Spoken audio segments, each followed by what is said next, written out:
Pemirsa, otopsi kedua Brigadir Yosua telah dilaksanakan dan seperti apa pemeriksaannya kami sudah terhubung dengan dokter forensik yang ikut mengotopsi Brigadir Yosua beberapa hari lalu, yaitu Dr. Sigit Kirana Lintang Bima. Selamat sore, Dr. Sigit. Selamat sore, Mbak. Baik, Dokter Sigit, sempat dikatakan Anda dan tim ini menemukan luka-luka yang bukan bekas tembakan. Di mana saja lukanya, dokter? Boleh dijelaskan?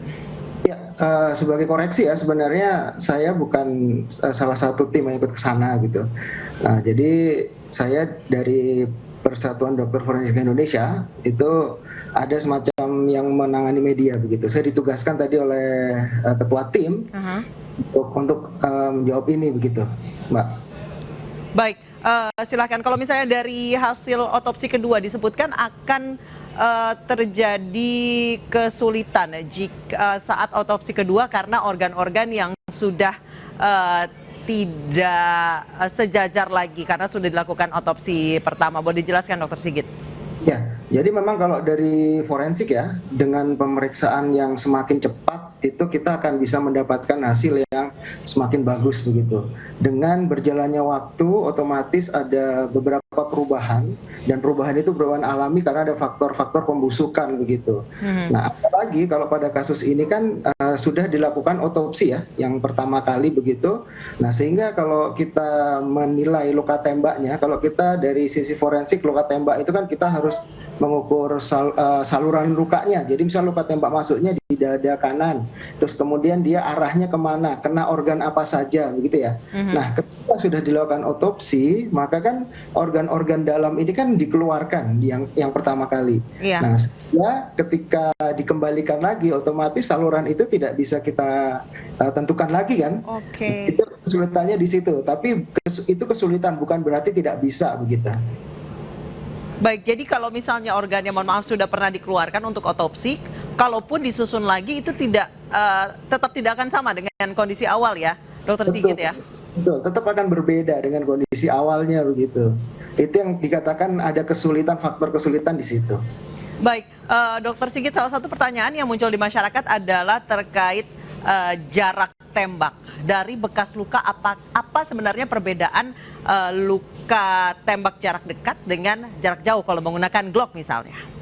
Ya, jadi salah satu tugas dokter forensik ketika melihat luka tembak gitu adalah menentukan luka tembaknya itu berapa jauh gitu. Ada luka tembak jarak tempel, ada luka tembak jarak dekat, ada luka tembak jarak jauh. Nah, cuman di sini yang kita harus klarifikasi, luka tembak jarak jauh ini bukan berarti dari 100 meter atau 1 kilo begitu ya. Jaraknya itu ketika lebih dari 30 cm itu sudah dikatakan luka tembak jarak jauh gitu. Kenapa begitu? Karena kita dalam memeriksa luka tembak itu akan melihat apakah ada sisa-sisa di apa namanya permukaan tubuh korban begitu yang keluar dari senjata apinya. Jadi kalau luka tembak jarak dekat itu nanti ada sisa mesiu yang tidak terbakar yang nempel di kulit, terus ada jelaga yang nempel di kulit, ya, sehingga kita bisa memperkirakan bahwa itu luka itu terjadi luka tembak jarak dekat begitu, Mbak. Kalau tidak ada, itu bisa saja dikatakan luka tembak jarak jauh atau ada penghalang.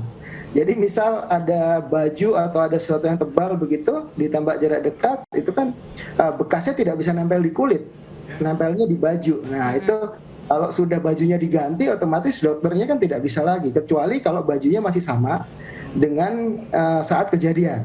Nah, itu kita masih bisa melihat adanya tadi sisa mesiu yang tidak terbakar, jelaga di bajunya. Terus kemudian di lukanya kita juga bisa lihat mungkin ada serat-serat baju yang keikut masuk dalam luka tersebut, itu juga dimungkinkan.